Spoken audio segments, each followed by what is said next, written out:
deportation of so biri bye bigondi I think migugu jawe bichitwala tugende naye mama kinakola kye twagala we going to go somewhere and then we do something about okay go inna atulaba yakatweyungako nkwaniriza enze Nyondo Rozet ndi ku Nyondo Media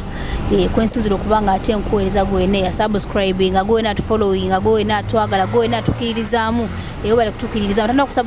subscribing kubanga bikuyitako bingi ino kubeera updated buli kadde naddala wonnino mu UAE ebigenda maaso oberenga ate obitegeera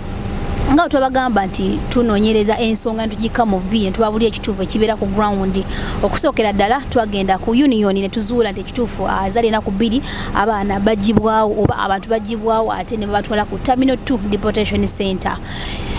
So nonako olwaleero tufunye akadde ne tujja kate ku Deportation Center twagala tumanye ekituufu kye kiri ludda wangani wankubadde ngambo zikyayitingana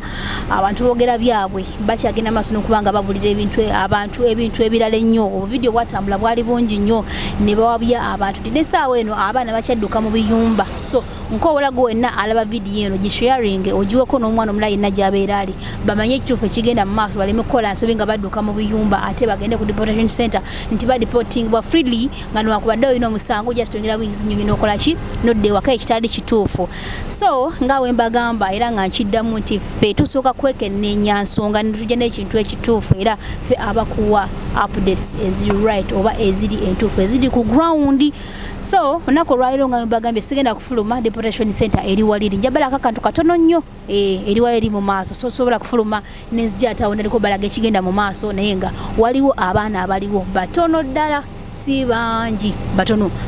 olw'ensonga nti ennamba esinga yatwaliddwa awil era nga mbakakasa nti wetuva wano kati tugendagenda awil aye tubeere nga nayo tumanye ekigenda mu maaso kyekiri luddawo bagenda awiru bagendayo kukolayo ki so tusinkanye mwannyinaffe era nga munnange bw'omanyi nti abantu si buli muntu nti agenda kujja mu kamera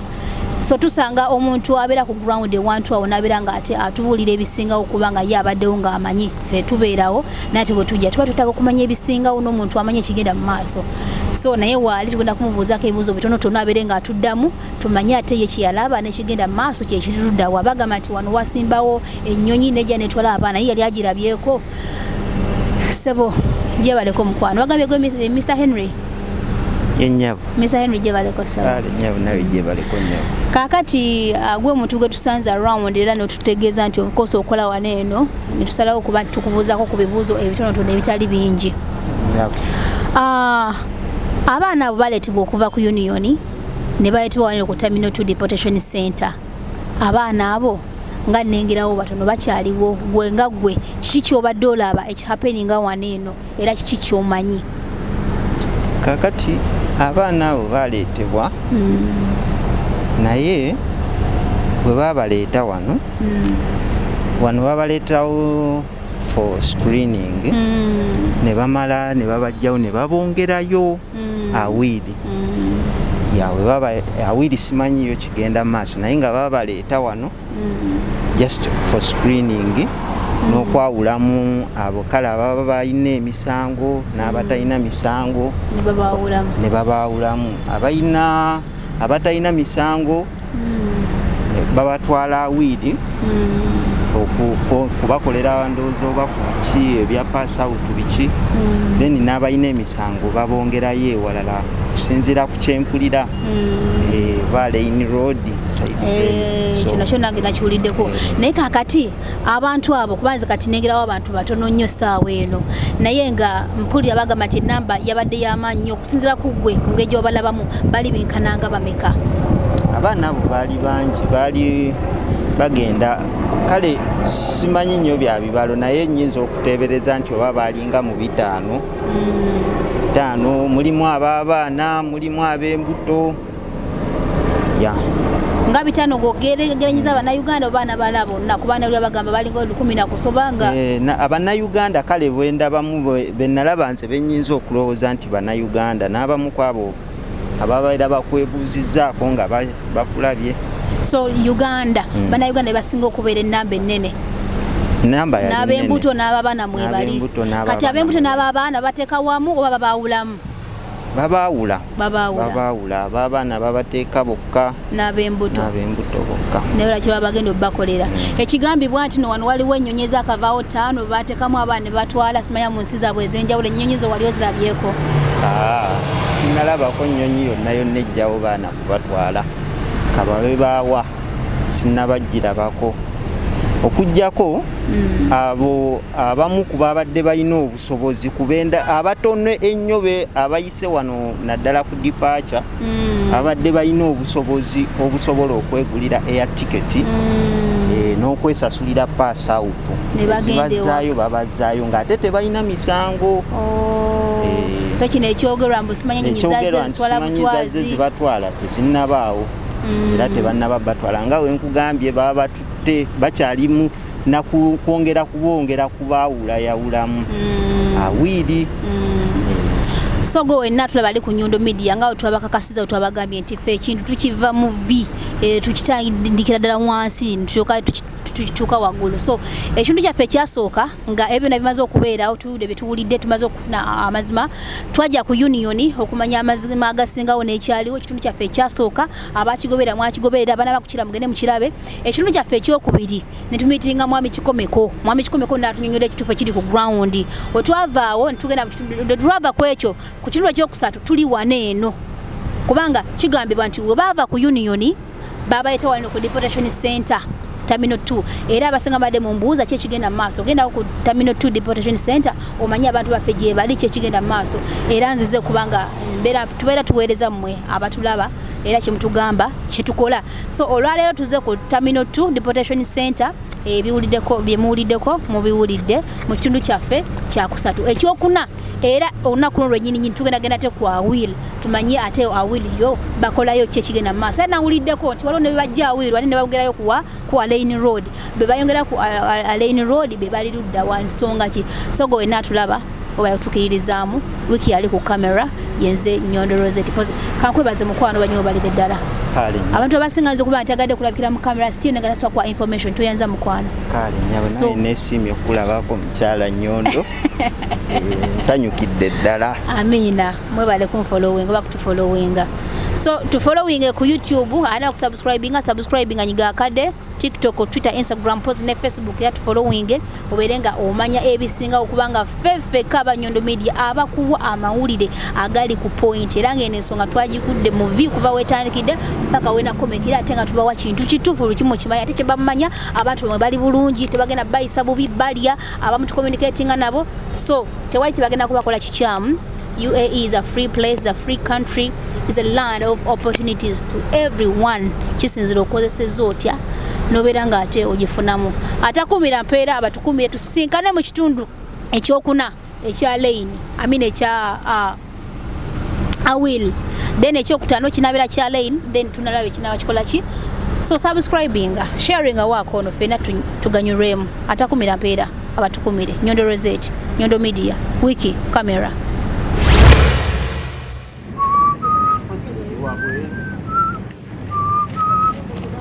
laba bwawoteeka masi asikuwoba ogijjako gijjireko ddala ogigwe jakusekerera abange musoke muyimireka mugenda ku Deportation Center You don't want to talk to me because you're gonna be deported but do you have air tickets in your hands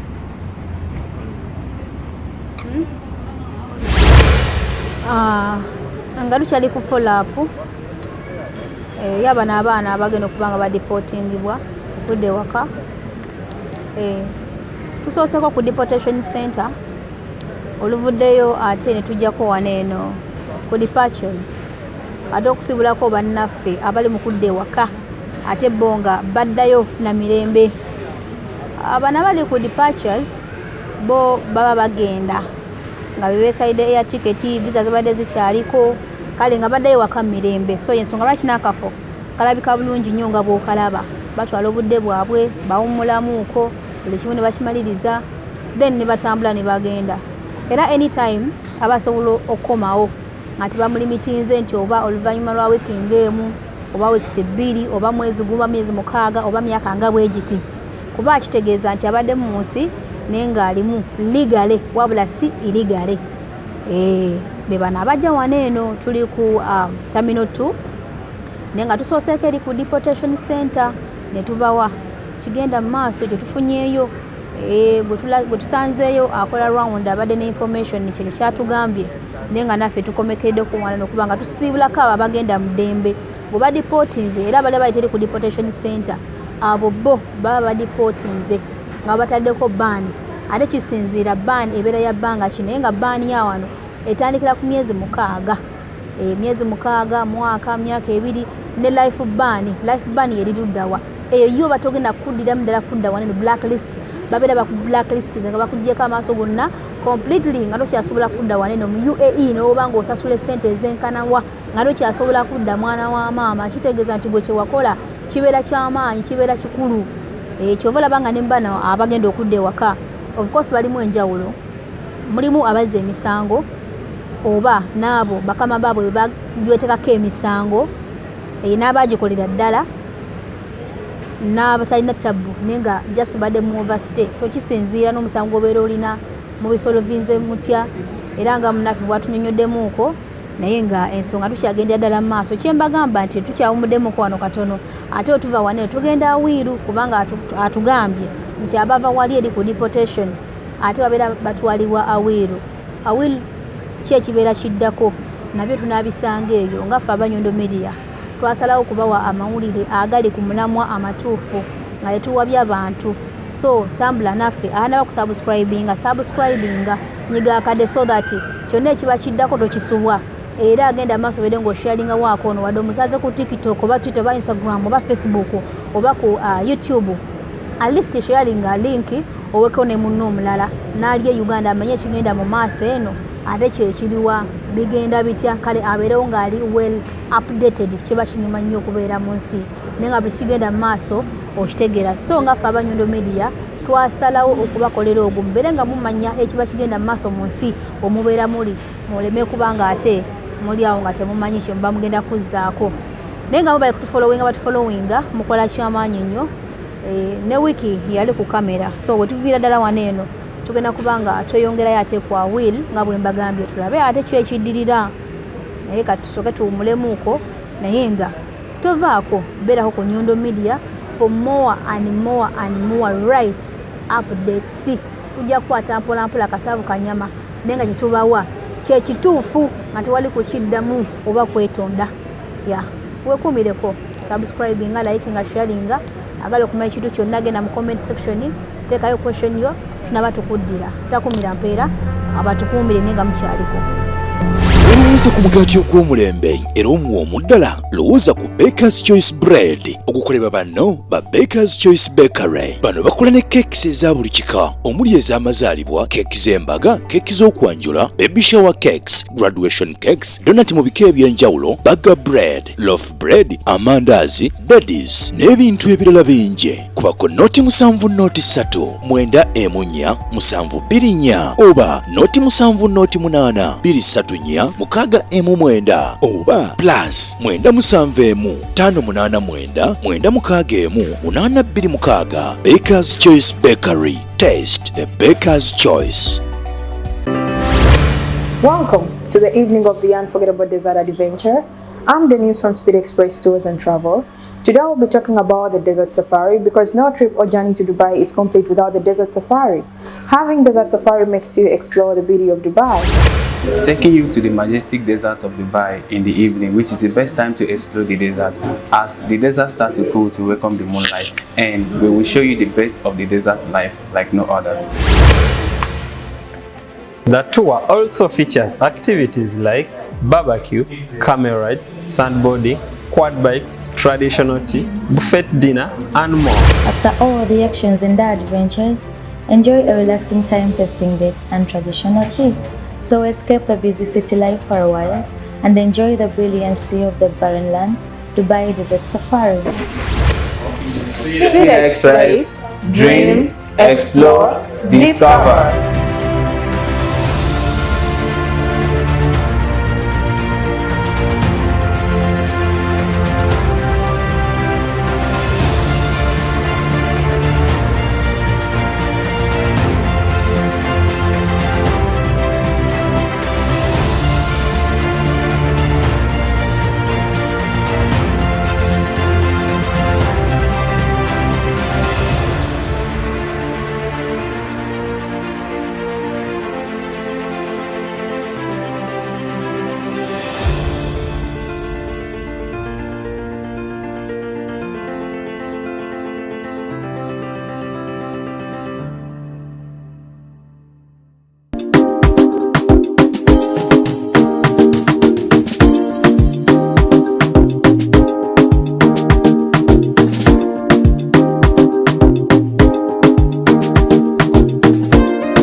So today I'm going to unveil for you something you've been looking for, what we call the Nyondo Gleam. I don't want to explain so much. Just take a close look at this woman. Look at her skin. Glamouriously. I don't want to say much about that, but if you want to get yourself to look just like her, do me a favor, just inbox her and she'll get you the product at your doorstep. Yeah. And ekizigo kyaffe twerusa go natulaba wabula tukolera kalayo nobeera ngulabika bulungi bade kulgulawenga mukono glawenga oba kulateninga mukatono no lighteninga muko katono just nga wero kyagadde oyina pimples oyina zino black spots mu face yo ogala zivemu tukolera ekyo kyenyini kyobero yagala tu contacting efe abanyondo gleam ngoyita ku number esimu 0524680778 ekyo kino naddi. Well, amangu dalanga tumaze wanene ichime chanje n'abasajja bagala osigala mukala ya munga teyoluse nengo labika bulungi. Yeah. Tosula mukisa guno. Thank you so much. All right, welcome.